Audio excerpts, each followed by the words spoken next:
Hello student. Chapter 2 solution यानी कि विलयन आज हम प्रारंभ कर रहे हैं। तो सबसे पहले हमारा सवाल उठता है कि what is solution.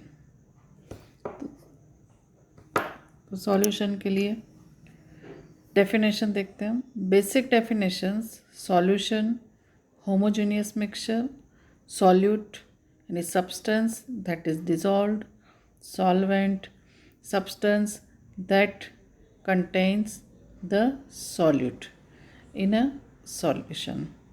It means solution क्या होता है? तो एक होमोजीनियस यानी समांगी मिश्रण होता है जिसमें सॉल्यूट यानी विलय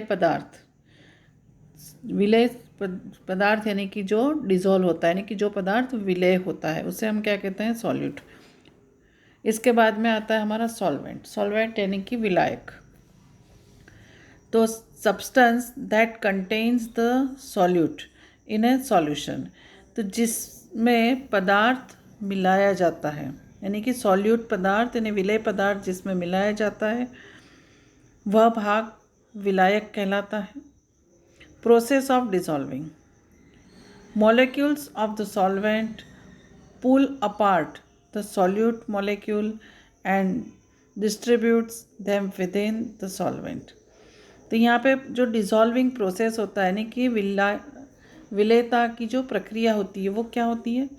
तो उसमें जो अणु होते हैं सॉल्वेंट के वो क्या करते हैं? विलय के यानी कि सॉल्यूट के मॉलिक्यूल्स को क्या करते हैं? खींचते हैं and distributes them within the solvent, और पूरे सॉल्वेंट में उसको एक समान रूप से वितरित करते हैं। तो यहाँ पे विलायक क्या काम करता है? विलायक विलय के अणुओं को विलायक में समान रूप से वितरित करता है। How to tell the solute from the solvent: the substance that is in the greater amount is the solvent and the substance that keeps its phase is the solvent. तो यहाँ पे हम सॉल्यूट किसे कहेंगे? तो सॉल्यूट वो पदार्थ होता है जो कम मात्रा में होता है, और सॉल्वेंट क्या होता है? वह पदार्थ होता है जो अधिक मात्रा में होता है। तो यहाँ पे हमारा सॉल्यूट, सॉल्वेंट और इसका कॉन्सेप्ट क्लियर हो चुका है। तो solute in a solution formed by two component having the same physical state, one with low quantity is called solute.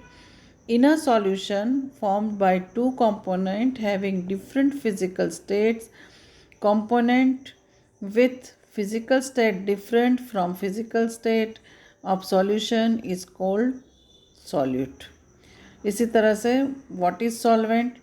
In a solution formed by two components having the same physical state, one in excess or in a solution formed by two components having different physical state, component with physical state similar to solution is called solvent. तो यहाँ पे विलय क्या होता है? तो विलय समान भौतिक अवस्था वाले दो अवयवों से बने विलयन में वह अवयव जो कम मात्रा में होता है वह विलय कहलाता है, और भिन्न भौतिक अवस्था वाले दो अवयवों से बने विलयन में वह अवयव जो विलयन से भिन्न अवस्था रखता है विलय कहलाता है। अब विलायक समान भौतिक अवस्था वाले दो अवयवों से बने विलयन में वह अवयव जो अधिक मात्रा में होता है अथवा भिन्न भौतिक अवस्था वाले दो अवयवों से बने विलयन में विलयन के समान प्रावस्था रखने वाले अवयव विलायक कहलाते हैं। ये हमारा क्लियर हो चुका है। चलिए अब हम देखते हैं टाइप्स ऑफ सॉल्यूशंस यानी कि विलयनों के प्रकार।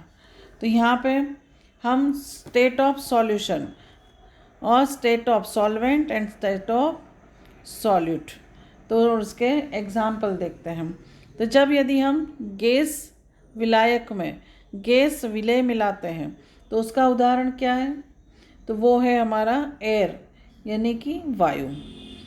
लिक्विड में यदि हम सॉल्यूट के रूप में विलय के रूप में हम गैस मिलाते हैं। तो ऐसे कोई एग्जाम्पल आपने देखा है? तो हाँ, ऑक्सीजन इन वाटर, यानी कि ऑक्सीजन गैस जो होती है जो जल में विलय होती है।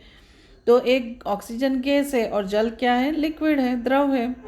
अब दो लिक्विडों का विलयन, तो वो कौन सा होता है? Liquid liquid, alcohol in water, यानी कि एल्कोहल को जल में मिलाते हैं तो वो लिक्विड लिक्विड, द्रव द्रव का मिश्रण होता है, विलयन होता है। लिक्विड सॉलिड की बात करें, लिक्विड में हम सॉलिड मिलाएं, तो ऐसा कोई एग्जाम्पल? तो सॉल्ट इन वाटर, यानी कि लवण को जब हम जल में मिलाते हैं तो लिक्विड में क्या होता है? ठोस।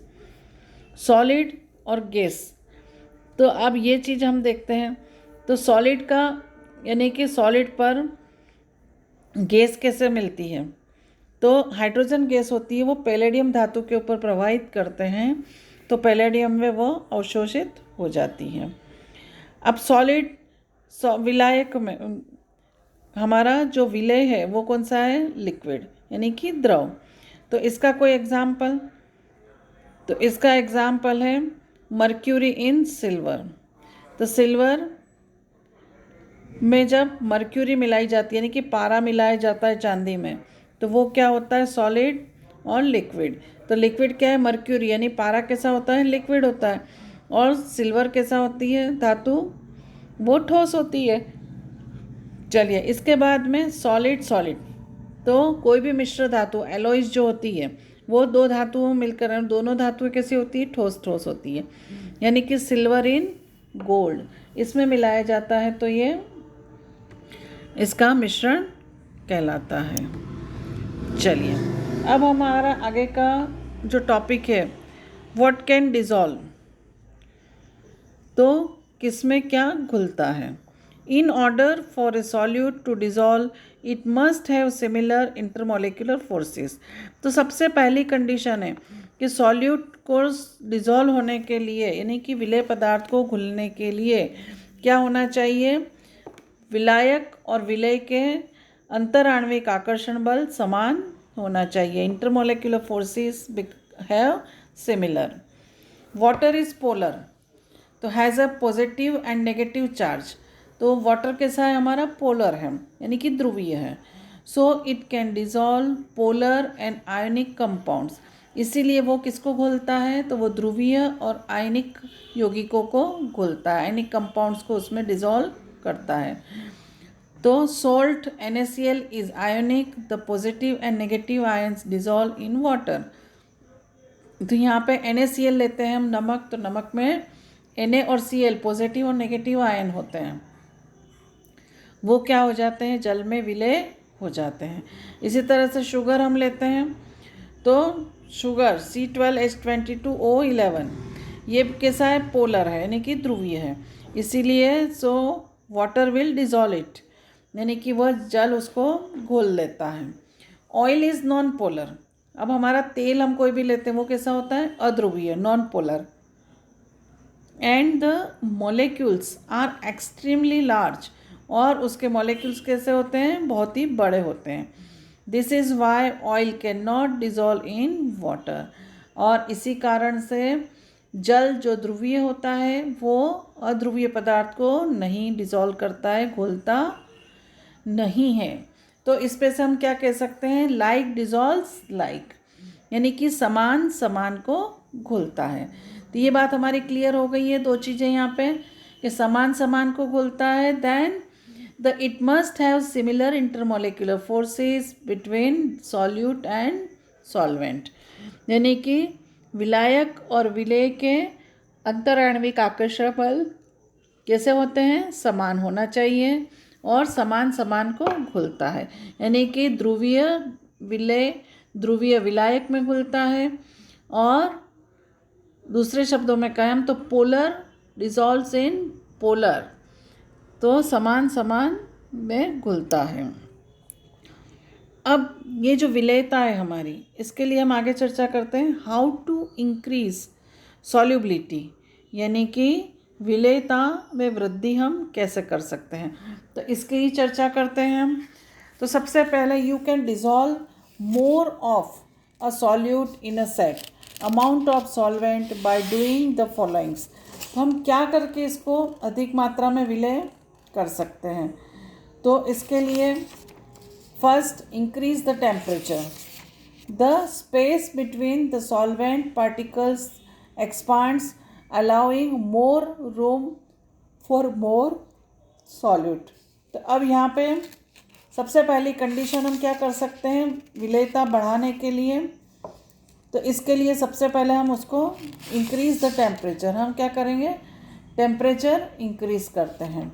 तो क्या होता है इसमें? The space between the solvent, यानी सॉल्वेंट में बीच में पार्टिकल्स के बीच में जगह बनती है.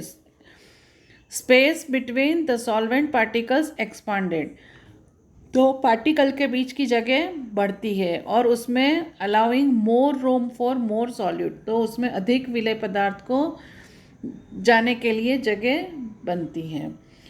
तो solubility of gas in liquid decrease as a temperature increase.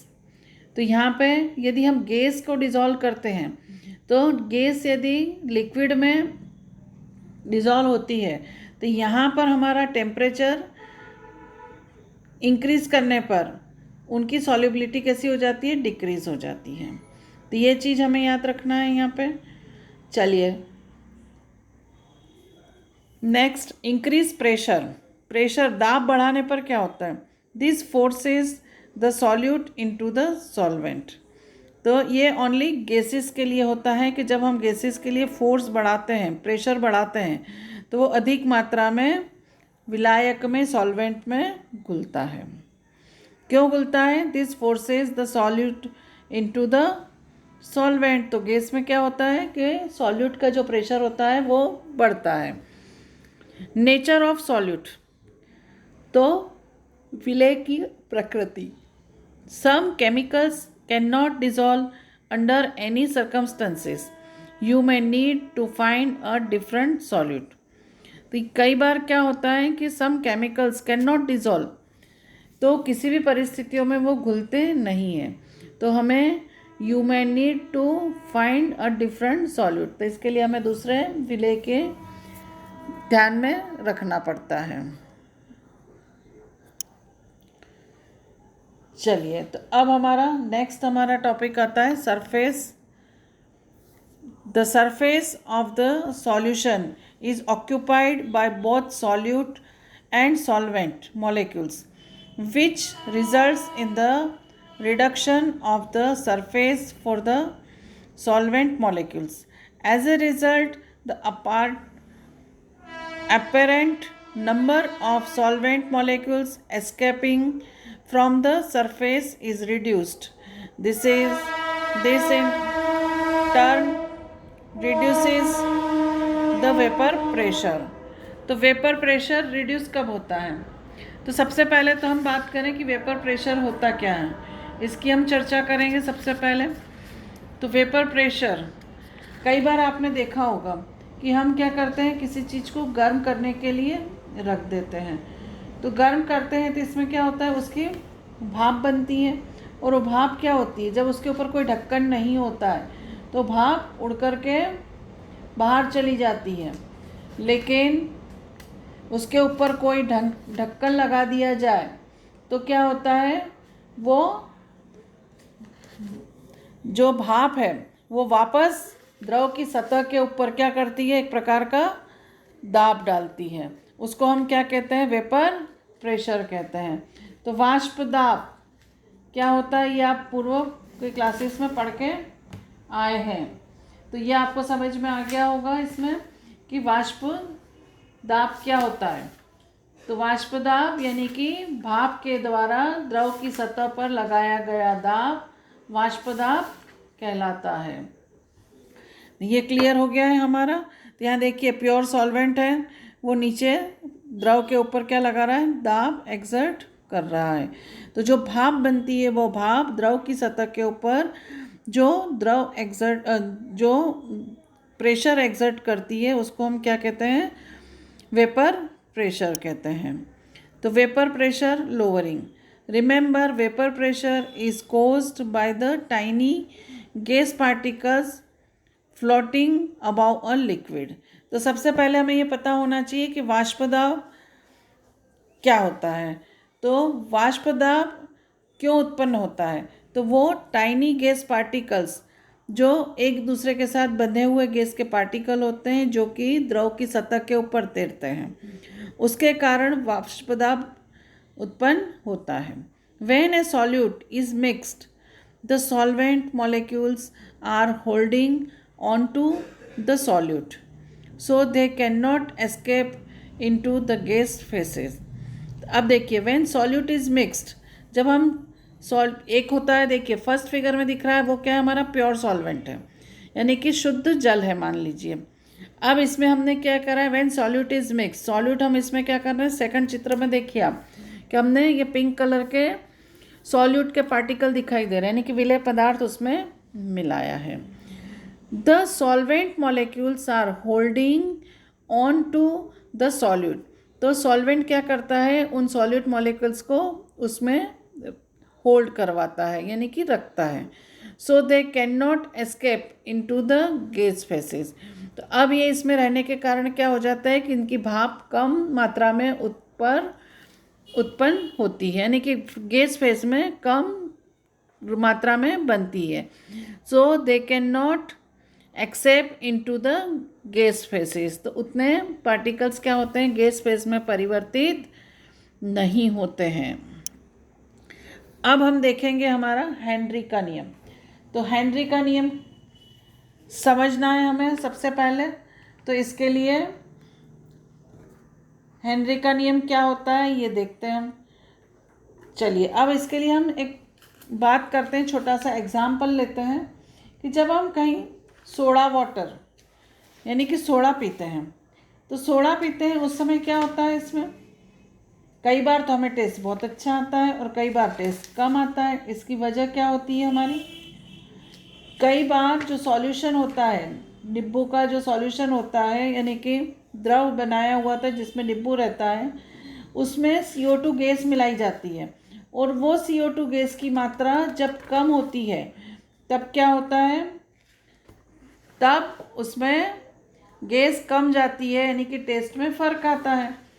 और यदि हम इसमें अधिक मात्रा में CO2 प्रवाहित करके रखते हैं तो क्या रहेगा, इसमें टेस्ट ज़्यादा अच्छा आता है क्योंकि CO2 की मात्रा अधिक होती है इसमें। तो हेनरी ने गैसों की विलायक में विलेयता तथा दाब के मध्य मात्रात्मक संबंध दर्शाया है, जिसे हम हेनरी का नियम कहते हैं। Henry studied the quantitative relation between solubility of gas in solvent and pressure. He proposed Henry's law.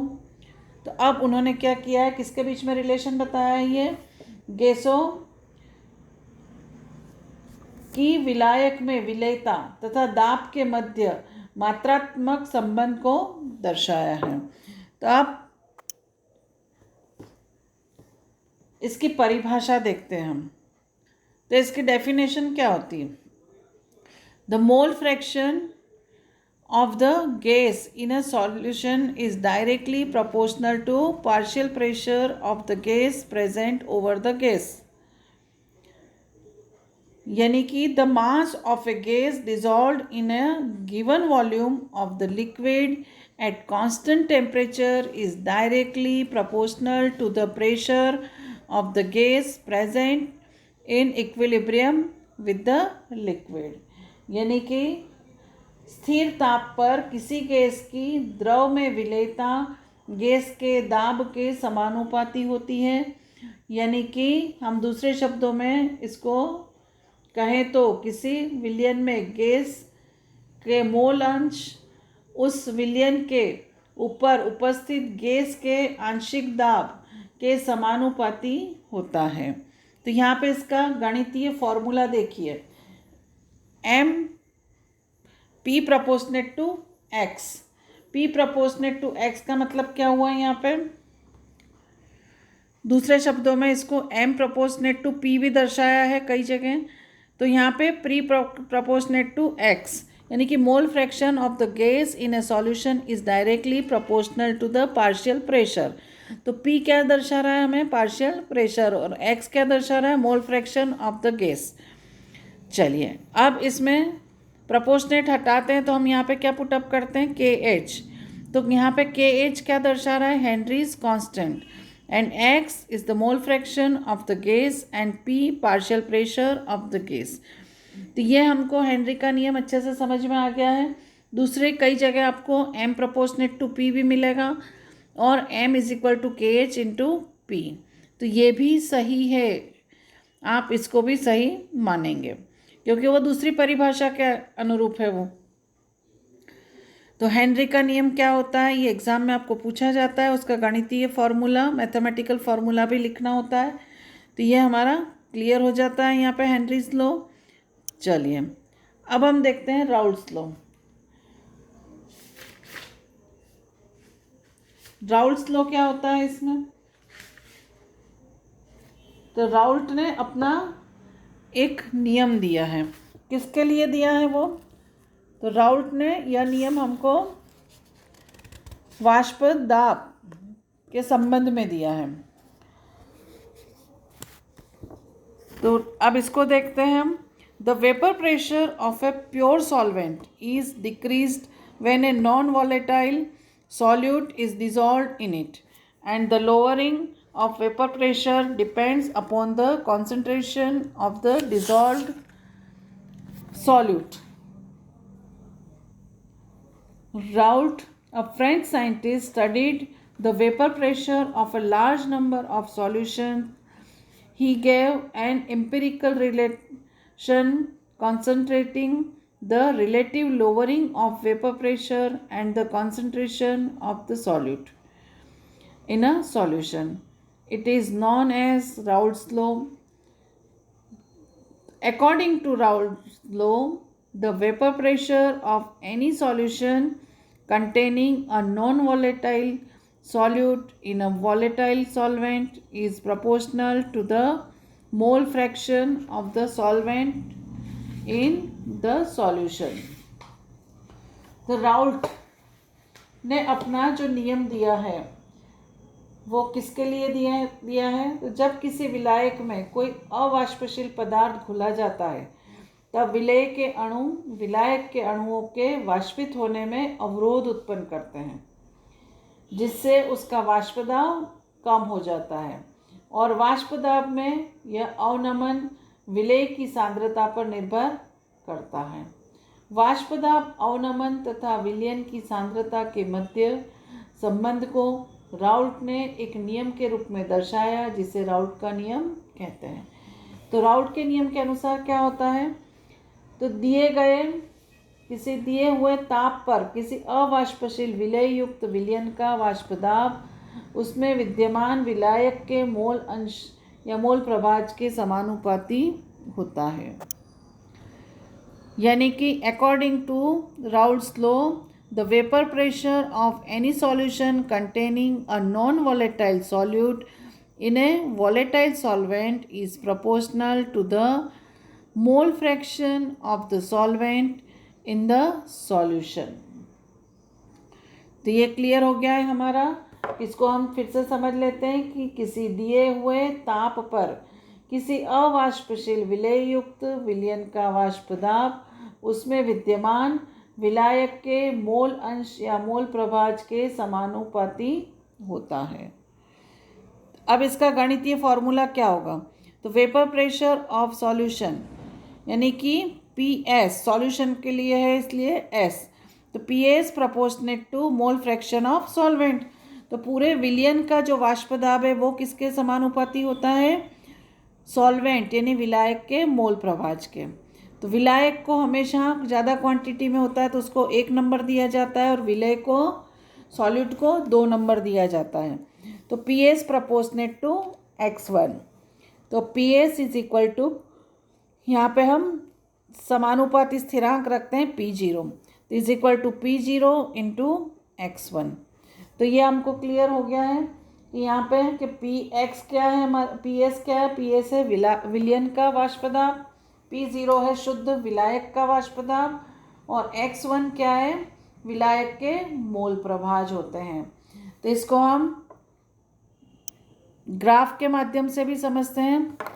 Vapour pressure और मोल फ्रैक्शन सॉल्वेंट यानी कि विलायक के मोल फ्रैक्शन और वेपर प्रेशर के मध्य यदि ग्राफ खींचा जाए तो वो एक सीधी रेखा प्राप्त होती है। तो यहाँ पे देखिए आप, वेपर प्रेशर हमने वाई एक्सिस पे लिया है और एक्स एक्सिस पे हमने मोल फ्रैक्शन लिया है। तो vapour pressure of pure solvent के लिए हम देखते हैं तो शून्य में से पसार होने वाली एक सीधी रेखा हमें प्राप्त होती है। तो ये हमारा राउल्ट का नियम कंप्लीट हो गया है यहाँ पे।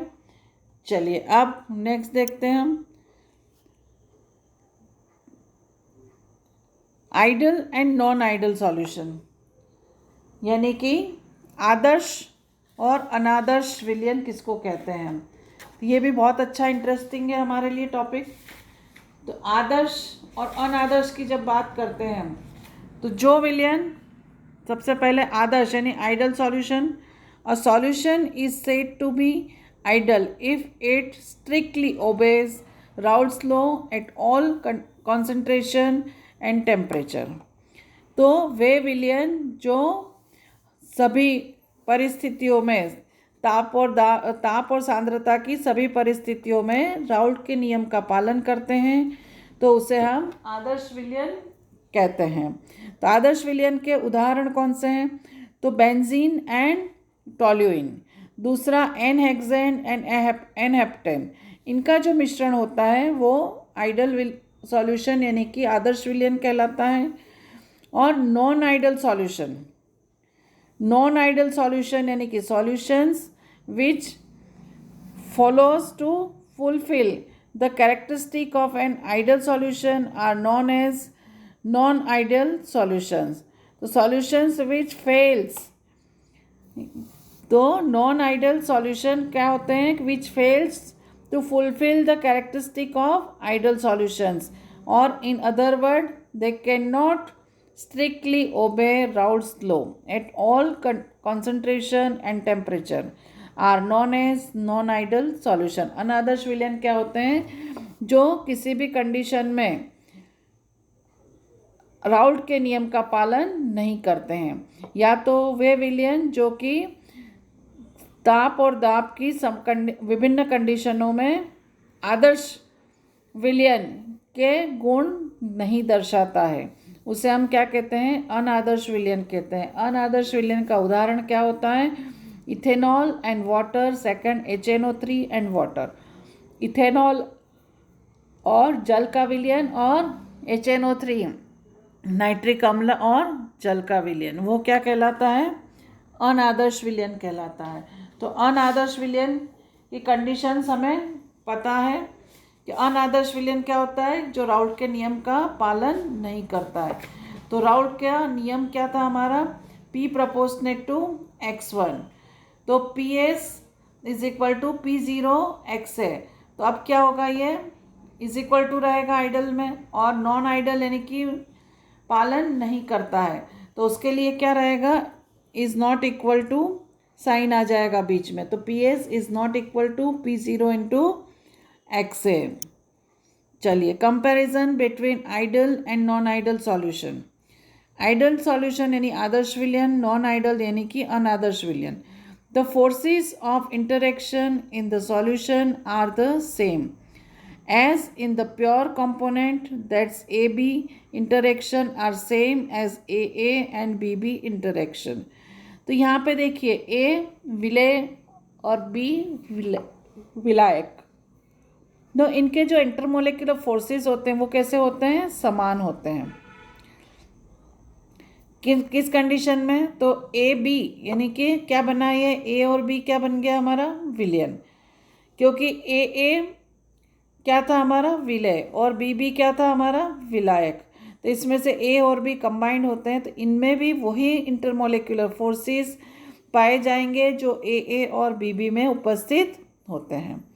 अब नॉन आइडल सॉल्यूशन की बात करें तो the forces of interaction in the solution are different from those present in pure component. AB interaction are different from AA and BB interaction।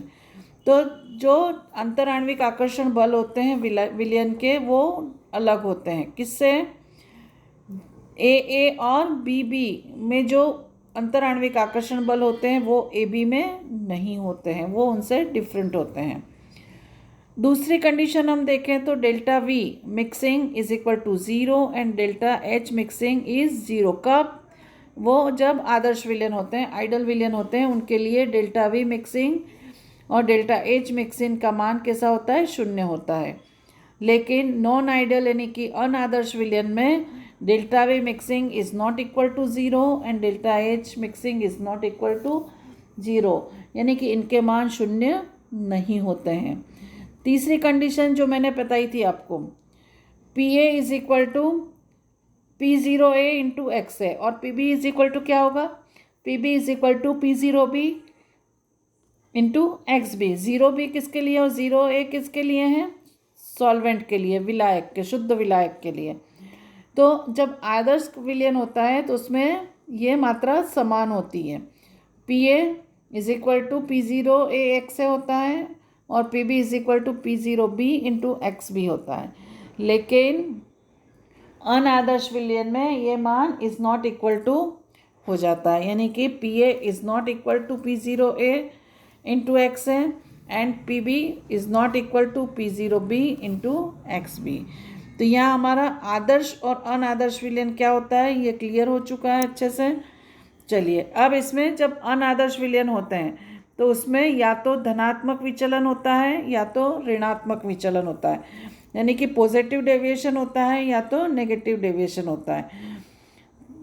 Non ideal solution में this solutions deviate from the ideal behaviour and do not obey Raoult's law over entire range of compositions.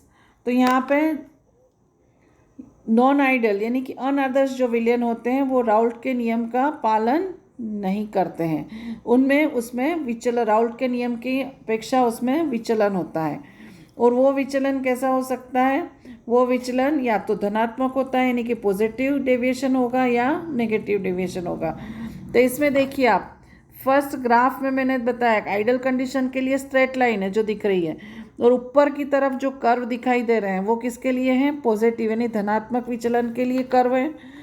इसी तरह से दूसरे graph में देखिए कि जो straight line के नीचे कर्व बने हैं यानी कि वो ऋणात्मक विचलन यानी कि नेगेटिव डेविएशन के लिए बने हुए हैं। तो ये क्लियर हो जाता है यहाँ पे। अब उसकी जो वैल्यूज़ होती है उसके लिए बात करें हम तो पहले तो delta H mixing is not equal to 0 दोनों में ही रहेगा नॉन आइडल के लिए। और उसके लिए पॉजिटिव जब डेविएशन होता है तो PA is greater than x से होता है and PB is greater than x से, यानी कि दोनों के मान कैसे रहेंगे? अधिक रहेंगे। इसी तरह से delta H mixing is greater than 0 and delta V mixing is greater than 0 होता है। इसी तरह से इसका एग्जाम्पल यानी कि पॉजिटिव डेविएशन किस में पाया जाता है तो उसके लिए होता है साइक्लोहेक्सेन एंड इथेनॉल। ये इसमें पॉजिटिव डेविएशन पाया जाता है और कर्व भी ऊपर की तरह आते हैं। स्ट्रेट लाइन, स्ट्रेट लाइन किसके लिए होती है? राउल्ट का नियम जो ओबे करते हैं यानी कि आइडल सॉल्यूशन के लिए होती है।